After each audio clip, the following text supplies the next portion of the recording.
Good there. morning. Oh, it's actually afternoon. It's good morning for y'all. Hi, y'all. Good I knew I was morning. saying good morning or good afternoon. I just need to say, hey, y'all. Y'all know who I Yeah, am. that works. This is Trish. I'm with Hip Homeschool Moms, and I'm here with Dorinda and our special guest, Jenna, who is Dorinda's Yay! daughter. Yay. Okay, so Dorinda, introduce your daughter and tell us what we're doing here today.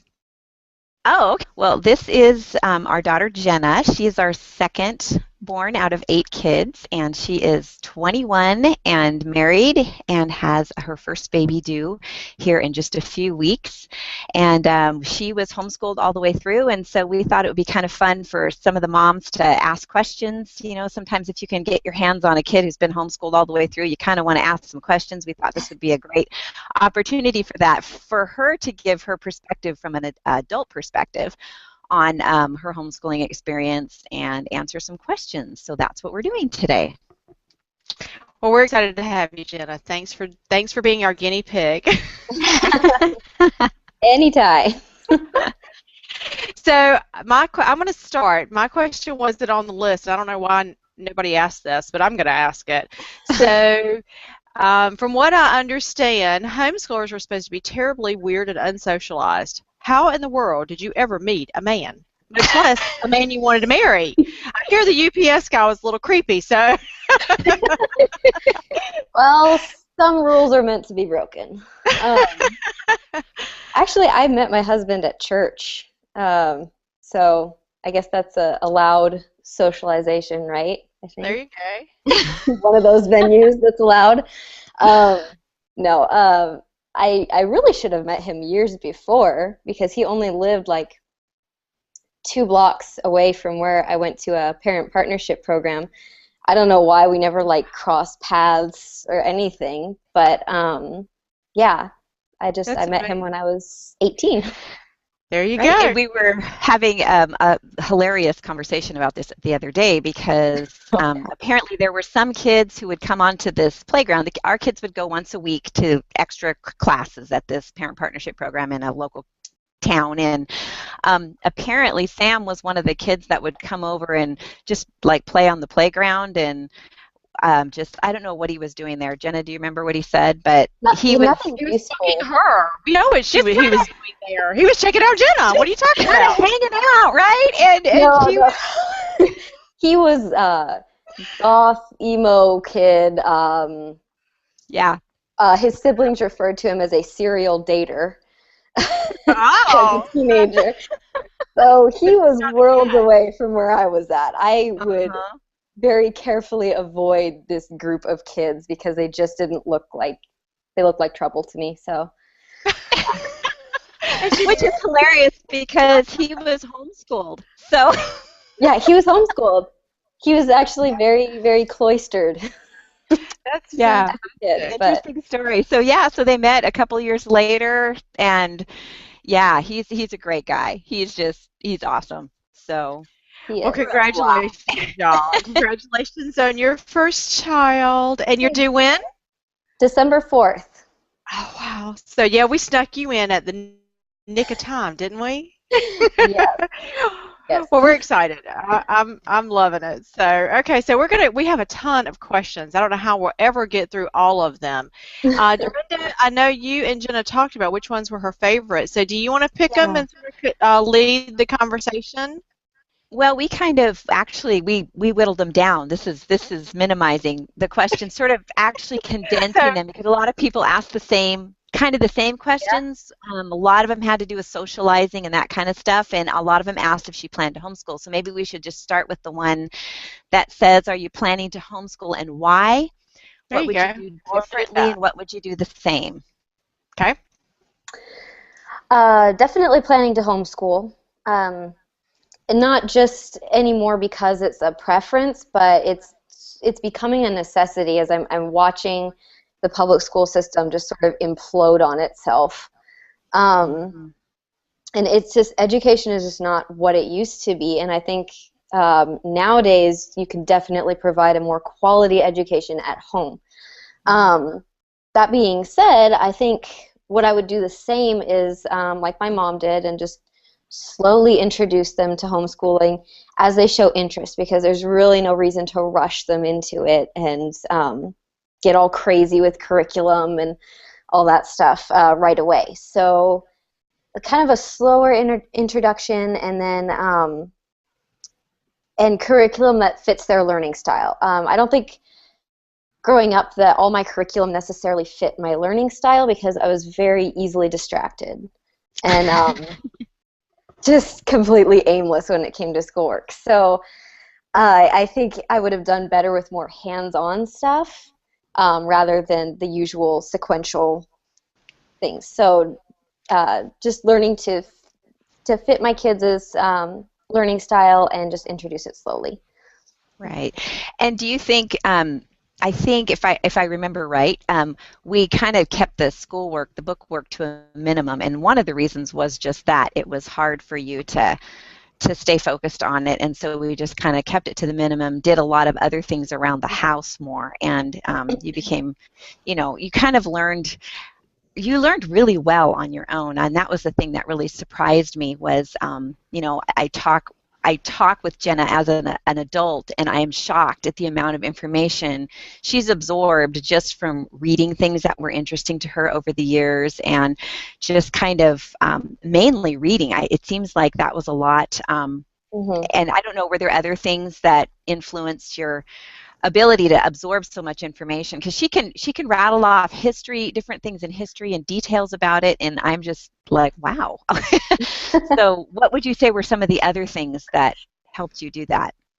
I loved documentaries, like going to the library or scrolling through Netflix and picking out just documentaries. I still watch them, honestly. It was just the environment, more like a no-pressure environment, like you're not locked in a schoolroom at a desk, like learn. You're just allowed to pursue it on your own. Right. I think that's how I learned more things, but I read books, like the American Girl books from way back when. That's how I learned a lot of punctuation, actually, believe it or not. I just kind of paid attention to what I was reading for no particular reason other than that it just interested me. But yeah, it was the more like student-led learning I was better at than just the sitting down and focusing.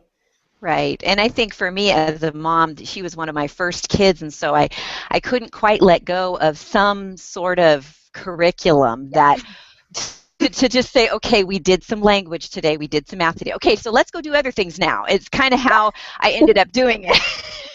And fortunately, she's a self-learner and very, and I think most kids are if left to, their own device. Yeah. Exactly.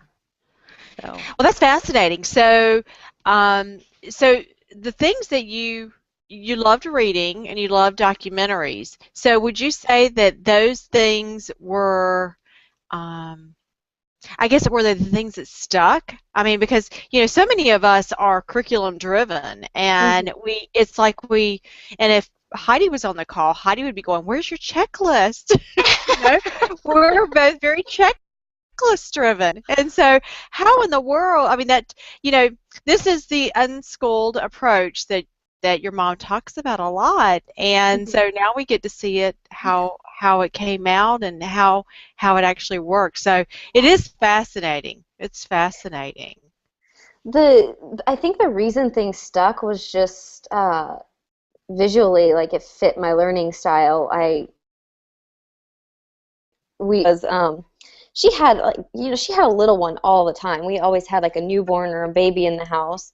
And so it was really easy for me to just kind of slip out the back door and avoid the bookwork. But she let us watch things like the Magic School Bus when we were really little, and Zoom, and they were like science shows and everything. And I never actually took a science course, but I passed the state test for science. So just with things that I learned throughout the years watching educational TV. Right. Interest led. That to me, I think, is one thing that all of us really. There was a TED a TEDx video, a guy named Logan LaPlante on hack schooling. Have you seen Yeah, that we one? watched that. Yeah, I did. I watched that. Oh my goodness, that sounds like exactly what y'all were doing without Yeah. even realizing it. Y'all were hack schooling the whole time. Right. So that. A lot of stuff. I mean, there was a lot to be done at home, because we were like she said, we were, having babies and taking care of babies, and she was amazing with the babies. She was so good with them, and she is also amazing in the kitchen. She has this uncanny thing with seasonings that she can just make anything taste good. And so those are all things she just kind of learned along the way as, kind of out of necessity, but also out of desire. And yeah, that's my phone. I don't even know why it's in here. I can't even find it half the time, but now it's in here. It's in here somewhere. Yeah. So Jenna, we didn't get to the part where you would do something differently. Did you say that part? What I would do differently? No Saxon math. I hated Saxon. It was awful. I thought all good homeschooling moms had their kids do at least some Saxon math. No. It was like here you can read 6 paragraphs about this that really confuse you and are technically like outside your verbal capabilities at this point. And then you get to practice it over and over and over again. And then you get to the lesson and it was like, this takes too long. Like I'm not absorbing this because it's like I don't want to at some point. I don't know. It was weren't engaged, yeah. No, not at all. In Saxon's defense, I have boys who love Saxon. They don't want to do any other kind of math. It's their favorite math. So I just need to say that. Yeah, the boys did better with it. The boys did a lot better with it. Jake did great. I just sucked at it. It was so I would have too. So yeah, I hear you. Well, it's interesting because that is so typical. We were joking before the call that I failed algebra. I withdrew and then failed it twice, and then I failed it once and had to take it again because I changed school. And so it is so important to find one that actually. We've got. Can y'all hear it? Yeah, I do hear it. Oh, great. Here we go. No. All right. Well, you want me to pick another question? I think it's working now. Okay. Okay. Yes. All right. So we want to know. You said your husband was homeschooled. So expound on that. Like how he was homeschooled? Yeah, I mean, I think I'd be curious to know if he had the same experience, different experience, and what you guys think of it together now, as far as your own kids go. He actually hasn't told me much about it. Like, as odd as their family was as kids, he loved homeschooling, and he wouldn't do it any other way. In fact, he was engaged to a girl at one point, and that was the big thing that one of the biggest things that broke them up was that she was all for a public education and he was 100% for homeschooling. Like, I will stay home with the kids and homeschool them myself. So he really wanted to make that happen, and so I think homeschooling was a great experience for him. Probably not being made to wear slacks and plaid all the time was not a good experience for him. And hence the emo thing later on, right? Yeah. Hence he's grown out of, by the way. Well, mostly he still wears black skinny jeans like all the time. I know. He cannot get him to wear anything else. But he worship team at his church, and he is just amazing. Just loves the Lord. Guy, hard work. The journey can look very different, and the results can look different. Who knows? We both landed in the same spot, though. Like, as crazy different as our lifestyles were as kids, like we both landed in the same exact spot with the same conclusions, and right. The interesting thing is Sam has 9 siblings. So Jenna has 7. So this baby you're having has massive amounts of aunts and uncles. So yeah. Anyway, okay. Well, let's move on to the next question. Best and worst memories of being homeschooled? Worst memory is, again, the Saxon math. Just, I know it's a great program for some people. But for me, it was just not. I remember trying. I had just started doing that curriculum, and I remember that deck on our house was being built, so there were hammers going all day, and it was just awful. I would have paid money to get out of the house at that point. Well, the ironic thing is that at that point she didn't know Sam, but Sam's brother was actually the one working on our deck back in the day. So that's another funny little Isn't that funny? trivia there. Plot twist. But and my best memory was collectively just all the times that I got to just go into the kitchen, and I have no idea why my mom let me do this. Because ingredients are expensive, and she had no idea what I was doing. But I would go in the kitchen, and I would just cook something, like anything. And at first, it was like I had a major sweet tooth, so I didn't cook anything that was good for me. But it kind of grew into, well, I wonder how healthy I can make this instead, and can I use something else instead of sugar or instead of flour? And so it just led to all these experiments in the kitchen, and it helped me a lot, actually.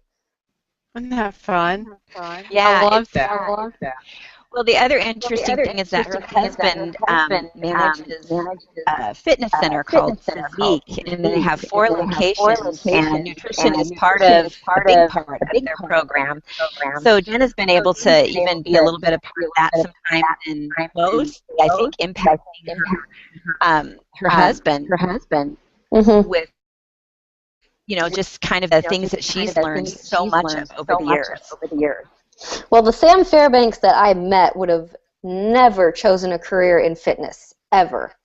Right. And he, at first, it actually bothered me a little bit because he just had like such bad habits, health-wise. But he ended up losing about 40 pounds after he met me. Wow. And I just, over a period of time, as I slowly converted him. But but yeah, it is interesting because I've gotten to contribute recipes and things like that to the weight loss challenges that the gym does. So that's so yeah. All right, so let's see. Should I pick another question here? Okay, so here's another one. Did you grow up planning for a career outside the home? Did your education reflect that? And do you feel it's okay for girls to be raised with a larger emphasis on domestic skills than on academic? We're in feminist territory. Uh-oh. Be careful. Tread lightly. Tread lightly. This is a minefield. Honestly, I never wanted a career outside the home, and it's not because of anything my mom or dad did to convince me to have a career. I loved babies and kids, and I loved cooking and all of those things. I was like, why would I want to do anything else? It was just more fulfilling to me personally than any other career I could possibly think of. So yeah, I geared my education towards that, just knowing that that's what I wanted from a very early age. But that would be very apparent, I would think, in a child from an early age, whether they really want to be like a doctor or a businesswoman or of some sort, or if they just want to be a mom, But in the end, I think it is always good to teach them home economics and cooking and things like that, because they are going to use that. Like, no matter what they end up doing, they're still going to have to live somewhere and clean it.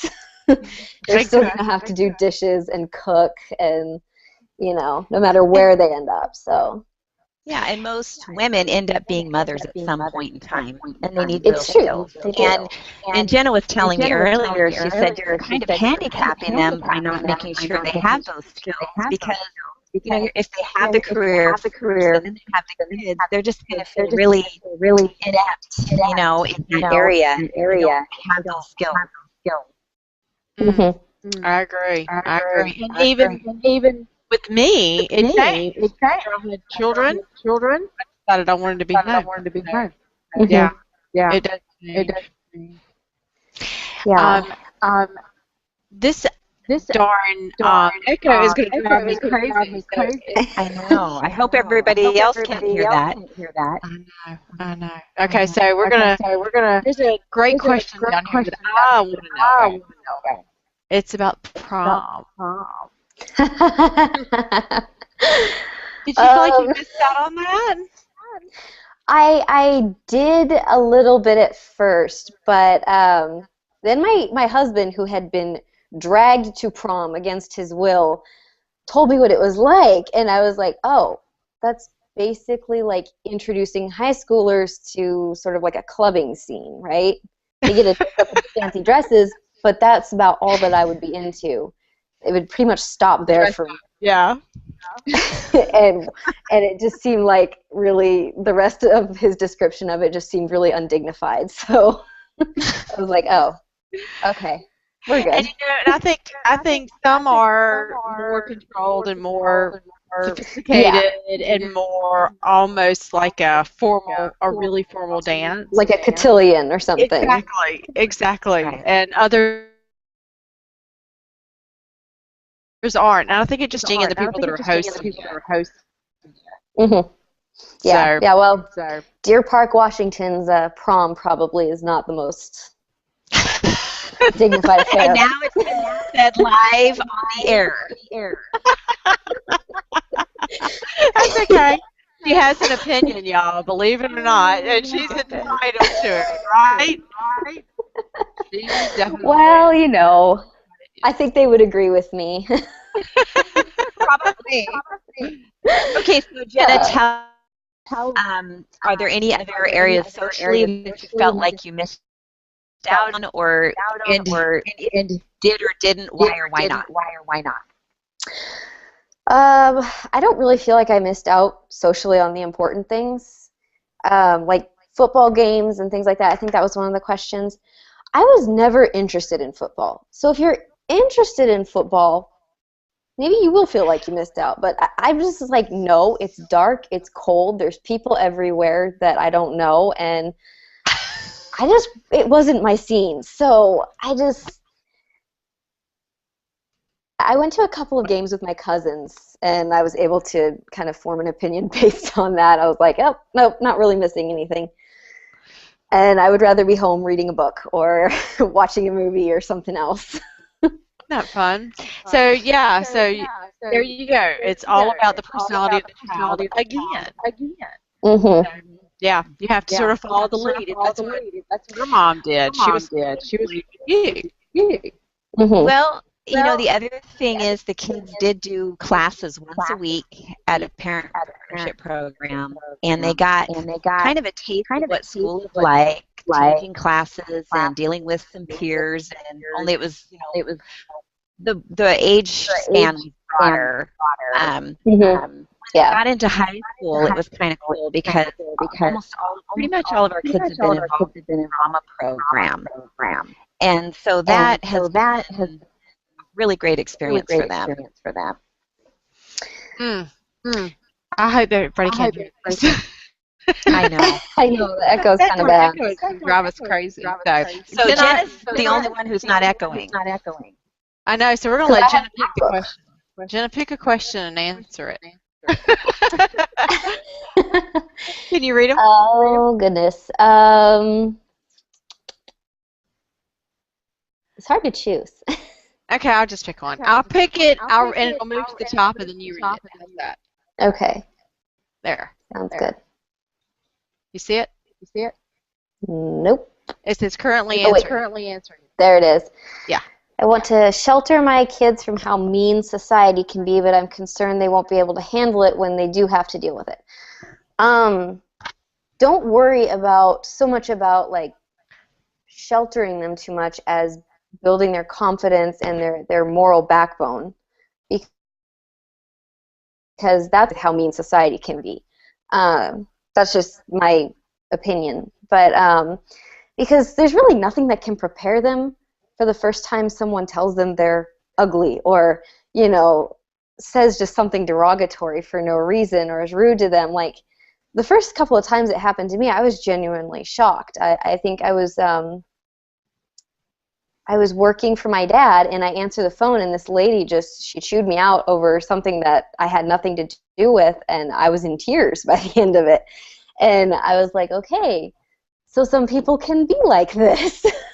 And I definitely didn't feel prepared for it, but I don't think you can ever be prepared for that. I agree. It was just sort of, I knew that the only thing I could control was my response to it. See, and that's the interesting thing. Everybody talks about how we're sheltering our kids. To me, it's not about sheltering. It's about giving them the opportunity to develop their values, their response system. You know, by the time that he dealt with that, he was mature enough to deal with it. Right. Yeah. It's just so anchoring that. Yeah, and I think that little bit of sheltering, you know, in the younger years is not a bad thing, because that is when their confidence is developing. I think then slowly teaching them that their response is all that their response is important, but it really they can't grasp that until they're a little bit later. Older. Yeah. Don't worry about it right away. Just focus on getting them confident and anchored and solid in what they believe and how they respond to things. Plus, siblings will bring some of that into the picture too. Yeah, siblings can be mean.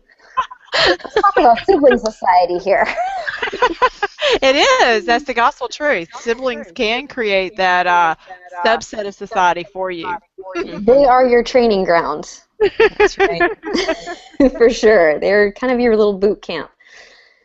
Okay, speaking of values, I guess this is a segue to this one. Can you read it now?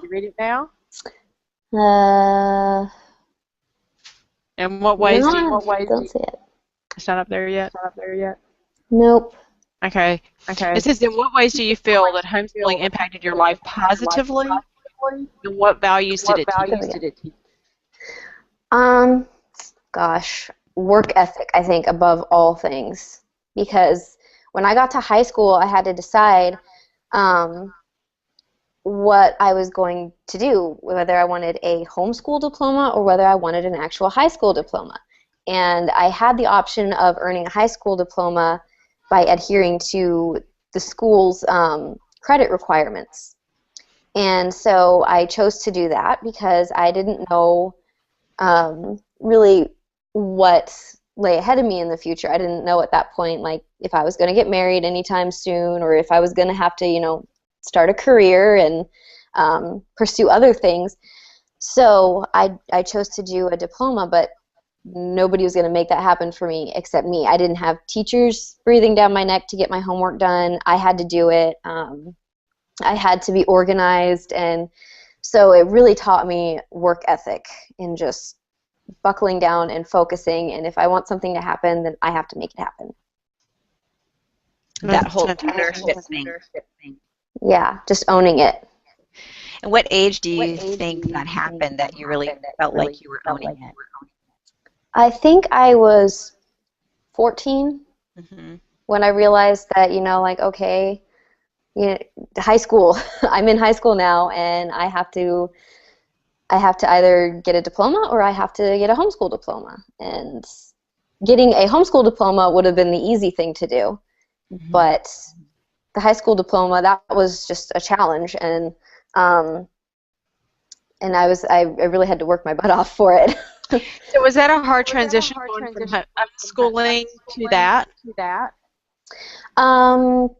It was, just because it was way more intense. So it was definitely an adjustment, and just sometimes it was overwhelming and stressful. But I mean, we had that parent partnership program, so I was able to take some classes, and a couple of them were really tough. and required about 15 hours of homework every week, Mm. which seemed like a lot to a homeschooler because we Heck can get our stuff yeah. done in 4 hours. Well, for one class, too. Yeah, Yeah. it was just for one class, and the teacher was very difficult to please, and so that was a good training ground. Um, Was that the Current World Problems class? yeah, yeah. Okay, so she took this class with her brother, who's now 19 years old and a senior in college, and he told me that that was the class that prepared him best for college classes. Because it was tough, and they did have a lot they had to do, and he was really thankful for it once he got into college. Yeah. Yeah, and the teacher, the entire time I was in that class, he was like, you need to go to college, you need to go to college, you're too smart to become a mom. I was like, Wow. he didn't. Just now hearing this, she would have strangled the man if he had been saying that. If she had I known. kind of wanted to. I was like, what are you saying? That shows you the value, that motherhood is not valued in some worlds, and that's Yeah. reality. That's how it is in the world. Mm-hmm. And Yeah, don't you it's just not want the to say to popular the guy, decision. yeah, I want to say to the guy, well, she's in this class, she's doing well, you're saying all these things about her, but she's been homeschooled by a mom. That's right. Yeah, exactly. Yeah. Just a mom. Yeah, we're so used to that. Just a mom. Whatever. Okay, so it's fascinating. I love to hear how you overcame. That seems to be a big theme of this conversation is how you had obstacles thrown at you, different obstacles, life obstacles, expected obstacles. You kept overcoming one after another. Great job. Thank you. I think it was just support from my parents, and since my brother was in it with me too, that really helped. Because I wasn't just sitting there going like, am I crazy, or is this just a lot of homework and a very difficult teacher? And he's like, no, you're not crazy. This is hard. And well, it sounds interesting. I actually wrote it down. So just so you know, my kids might get less too. So you've just created a second generation. Well, Okay, how about this let's- question next? How about this one? It says, I'm considering letting my middle-aged kids make the decision each year whether or not they want to go to public school. Do you think you would have ever tried public school? I think I would have, for a couple weeks, maybe, just to see what it was like. There were some times, but it was like more to avoid people I didn't like at the parent partnership program that I was at. She is honest as the day is long, and we love that. You get right into it. You talk to your mom's over there going, oh my gosh, I'm going to have to do stuff after this. You just Well, it was just, that was the honest thing. Like, it was more like I didn't enjoy some of the social situations there and some of the people. But of course, it would have been so much better in public school, right? oh, totally, Those kids are so much nicer. Oh, yes, I'm sure. I wouldn't say giving them a choice in middle school, because I swear that is when kids are at their meanest. And just some of the kids that I brushed shoulders with who went to public school, and some of the middle schoolers, I was like, man, you are just not a nice person. And then I would find out later that they were one of the nicer kids, and I'm like, that's just terrible. Yeah. I couldn't, if they're going to experience anything awful. I'm sorry, what? And if they were not the worst ones, you can only imagine. Oh, no. Yeah, I didn't want any part of that. So middle school, maybe not, but if they get to high school and they're like, I kind of want to try something different, I don't really see the harm in letting them try it, That's a great way to not have them resent it. Do you think that it maybe depends on the school they're that they're around, because there's a lot of school districts that are not, they're really not good, and others that are, and there's a lot of, don't you think there's a lot of variables in the equation to consider? Yes, there are. If it's a good school, I would say, like, try it out, like if that's what you really, really want, but carefully weigh the pros and cons first. Do you want to spend 8 hours a day doing your schoolwork, or do you want to spend 4 in your jammies at home doing schoolwork? Well, they've got the 8 hours, and then they've got homework after that at home too. So yeah, it seems to consume your life, and I would be so burnt out on learning by the end of the day. And there were some days homeschooling when I was just done by the end of the day, and I didn't want to do any more, and I felt like I need to get out of the house. I need to do something else. So honestly, I would have a hard time thinking that high school would be a better option at any time. I agree. I mean, I do think that the dynamics of the family and the community have to take, have to be taken into account. So, yeah, good answer. yeah, and the child's personality too. Some kids say, "Oh, I want to do this thing," and they're going to start it, and they're not going to stick with it. No, You're going to. I would have been 2 weeks, and I would have maybe made some friends that made me hesitant to leave, but I would definitely not miss the overload of schoolwork and just not being able to go and develop on my own, and and honestly at that age, I love that you know yourself well enough to know that. Where you said I probably would have made some friends that would have made me think twice about leaving. Mm-hmm. So you know that you're so strengths. Mm-hmm. Meeting people. I think I would have easily made friends and all that, but not done so well at the grades and and with the teachers. I think some of the teachers probably would have driven me crazy, and I wouldn't have. I did one day I went to school with a friend of mine one day in like 2nd grade or something, and the biggest thing I walked away with was I felt like I was not comfortable enough with the teacher to ask her questions if I wasn't getting something. Mm-hmm. I felt that way in college. Remember we were talking to the algebra class? I'm not kidding. I'm being very honest. I literally felt the exact same way in college, so I can understand that. Yeah. I understand that. Okay, so we have a few more questions. Not many. Let's see. Which one you want? Dorinda, you pick them. Okay, how about this one? I have 6 kids, and my second eldest brings out the worst in me. I worry I'm damaging our relationship. How can I love and appreciate who she is without expecting great things? It actually kind of sounds like you just described my relationship with my mom. The second oldest, not the easiest kid in the world to raise, especially compared to my older sister. The biggest thing is just admitting when you're wrong, and not making them feel like they are the problem child at any point. And it's so easy to feel like you're just a problem when you're the one who just can't seem to get along with mom, but everybody else is fine.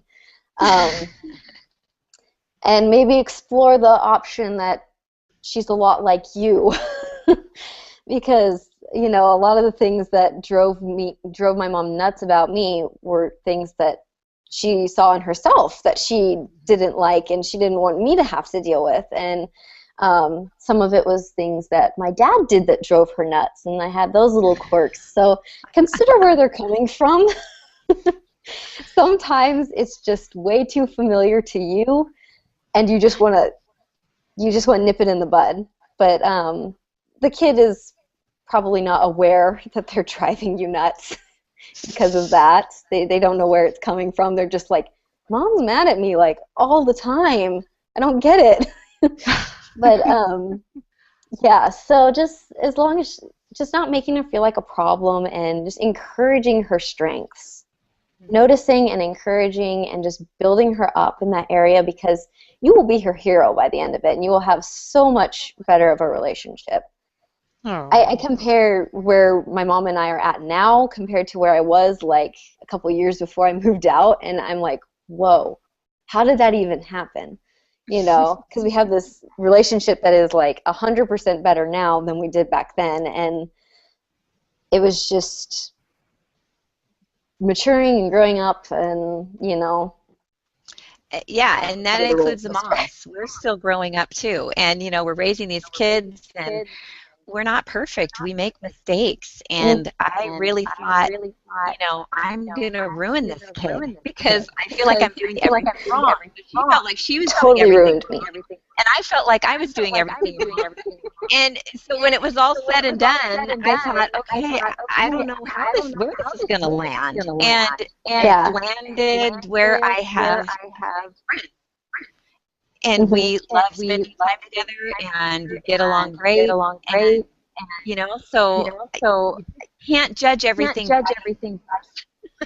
but like she said, ready to say you're sorry a lot. Yeah, pretty much. It'll grow you both, that's for sure. Well, I think- and I think that that's a lot about what homeschool is about. It's interesting to me when I brought my boys home, I had no idea how close I was to losing that relationship. We are tighter now than and I never even realized how we were drifting. Mhm. So yeah, big relationship builder. And it can be, like y'all talked about, it can be a relationship stretcher too. But I think it comes back around. Because Ed, you're at home with your parent. You can't go to school and just avoid her for the rest of the day. Like, you're at home and you have to deal with your issues so you don't kill each other. That's right. There you go. See, there's also some problem solving going on there. Yeah, there's a lot of life skills happening right there. Yeah, and I can say this girl is really good. She's got a lot of discernment. I watch her handle different situations, and it blows me away because she's really discerning at a very young age. And I think a lot of that was because of all the conversations and conflicts we had. Mm-hmm. That's wonderful. So I hate the echo because I feel like every time I talk and speak, I'm sorry.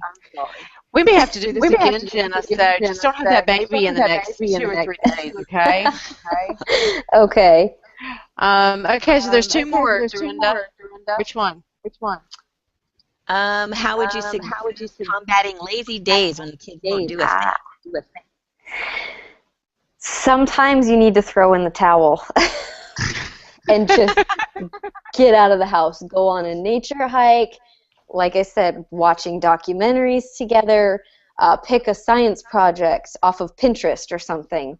That Pinterest is actually an awesome resource for homeschooling because they have all these hands-on projects. You can find things for kids with learning disabilities, and it's just a collection from all over the internet of just some people have totally nailed it, So pick something fun to do and engaging and just get their creative juices flowing again because sometimes schoolwork is just a rut. So you need to get out of it for a little while. I agree. And I think they'll like you better at the end of the day sometimes if you just say, you know what, close the books. We're going to go do something else. Well, and it keeps it spontaneous too. It's not just a boring thing. Or just tell them, okay, we'll just get this subject done and we'll go do this. Like if you feel like you really do have to get some book work done that day, use a treat or an experiment or something to motivate them. Like when you're done with this, we get to go do this. There you go. Okay, so the last question, Jenna, we haven't completely ruined today. Says, I'm planning to homeschool through high school. through high school. And I was wondering if any of your kids went to college. This is really horrendous. This is all her. Yeah. Well, Jenna, you know what your brother did as far as Running Start. You want to explain the Running Start program in case we are having all this feedback and Oh, goodness. Well, he did Running Start, and he also did College Bound program, where if basically if you behave yourself through high school and get good grades and everything and stay out of trouble, then you get a lot of assistance in college, and that is something that's saved him a lot of money. I know that for sure. He will basically receive his college education debt-free, so that's one thing to tuck away. The other thing he did was the Running Start program, where he attended like community college while he was doing high school, and there was the downside to that was it was a huge schoolwork burden, but he rallied and he did a great job, and I'm pretty sure that anybody can, as long as they know what they want and they're determined to get there. So I'm not entirely sure if I remember how the Running Start program works, but I think there's just a certain amount of classes that they have to take, and it's 2 years, right? Right. Well, basically, he started his junior year of high school. He started going to college full-time, and he had a counselor working with him to make sure that the classes he took were also what he needed for his high school credits, and so he would get double credits. He'd get credit for college and credit for high school each class he took. He had to be a little bit strategic about which classes he took, but bottom line was when he graduated from high school, he also graduated with his AA. Yeah. So he's now a 19 and a senior in college at a university locally. And as far as the college, I don't know if that's a state thing or a national thing, but it was something. Yeah, well, and you can check with your state, but they sign up for it 7th or 8th grade. And basically what it does is it covers the aspect of cost that financial aid doesn't cover, scholarships don't cover it, so it fills in the gap. What was the name of it? College Bound Scholarship. Okay.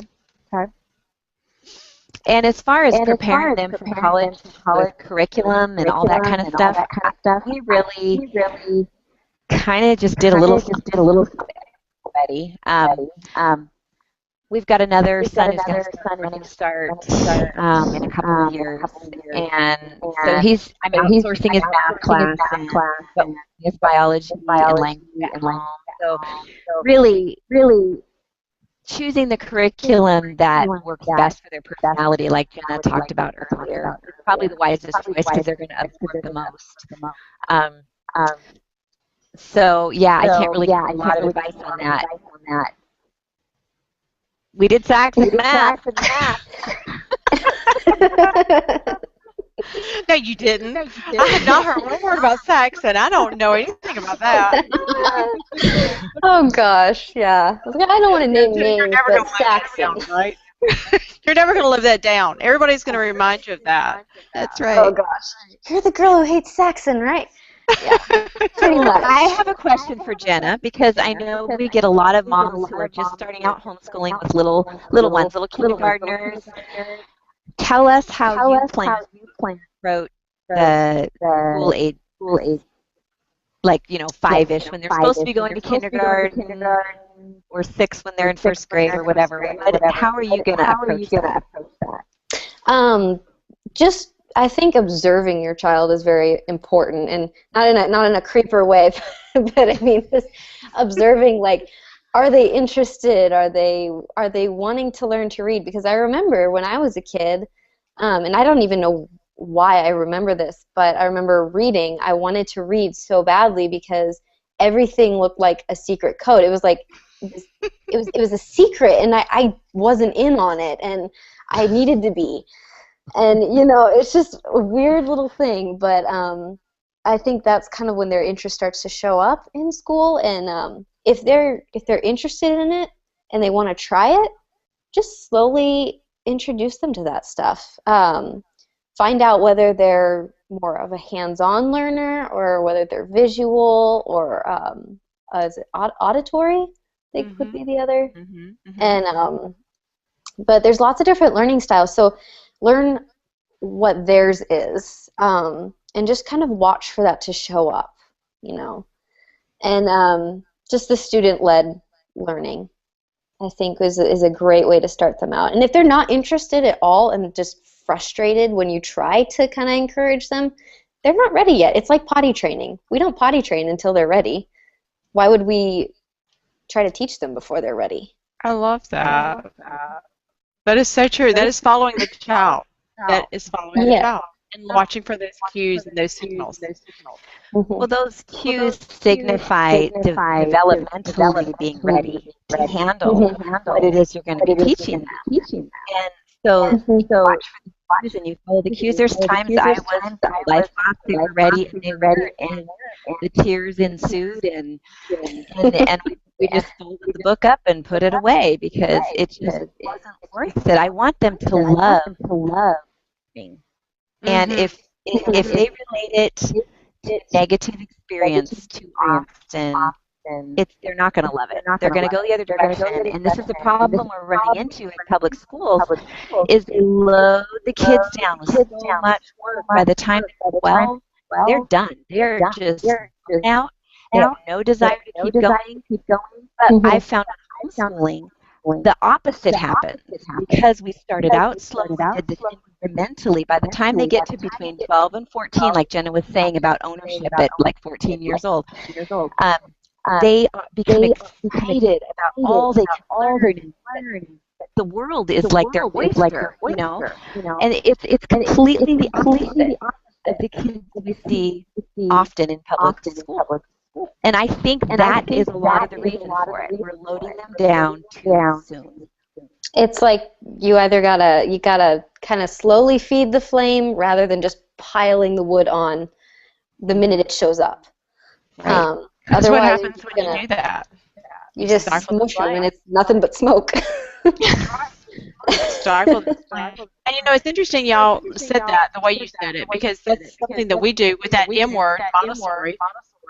Is we really focus on sparking their imagination, trying to fan those flames. So it's interesting that you use that same analogy. I love that. Yeah, I'm working on a blog post right now called The Unhurried Homeschooler, and I'm just talking about that because it's been such a burden on my heart for these moms who are just starting out and kind of really having a lot of freak out moments about curriculum and not doing enough, and their child isn't wanting to do the work yet, and they are frustrated, and so just kind of talking about that and how to kind of a little bit better.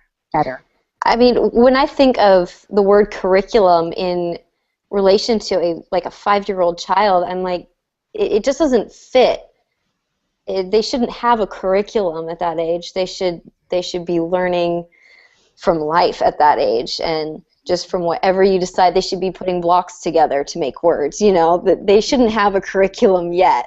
And to be way overly concerned about curriculum at that point is just, it's wasting your energy, really, because they're not going to care. You know, they're going to learn one way or another. But it sure would be nice for them to learn without pressure, and without just being boxed in and, you know, cloistered. What a great point. And I think that's one of the things that we struggle with, reminding moms is that there isn't a hurry. So that's a very good point. A great place to end the call. We don't have any more questions. Did you want to wrap up, Dorinda? Our echo is awful, so I don't even know if it is awful. But yeah, I just wanted to say, remember those little guys you have are little for only a short time. So just enjoy them. Enjoy their childhood with them. And I want to thank Jenna for coming and being with us today. Yay! It was fun. Thanks for having me. And seriously, echo is awful. We're doing it again, okay? I'm going to have nightmares tonight. I know. See, this is what we were joking about how Google always has their little idiosyncrasies and their little, technical issues. Here's a perfect example of what happened. Exactly. Yep. Sorry, Jenna. And Dorinda, you know how it goes. Okay, so Jenna actually writes. She's a blogger herself, and her website is Generously Loved. And I'm sure she's not going to be blogging a whole lot in the next couple of months. She's about to have a baby. I might But you can blog her out. They can at least follow, and when you do come back around, they can, they'll be ready and they'll be waiting for your next post. And of course, you just heard Dorinda talking about her news article that's just coming out. Homeschool. I can't wait to read that. That's gonna be good. And she blogs at Simple Nursing Home, and I'm up there now. Okay, so Jenna, thank you so much for being a part of our show, and I'm sorry that we had so many technical difficulties. No problem. Thanks for having me. And Dorinda, thank you for suggesting it. It was a great idea. Okay, y'all, have a great week. And hopefully y'all can hear this, and if you can't, record it again. Beg Jenna. We'll do it better the second time around, right? That's right. Great questions. Anyway, well, y'all have a great week, and we will talk to you soon. All right. Bye. Bye.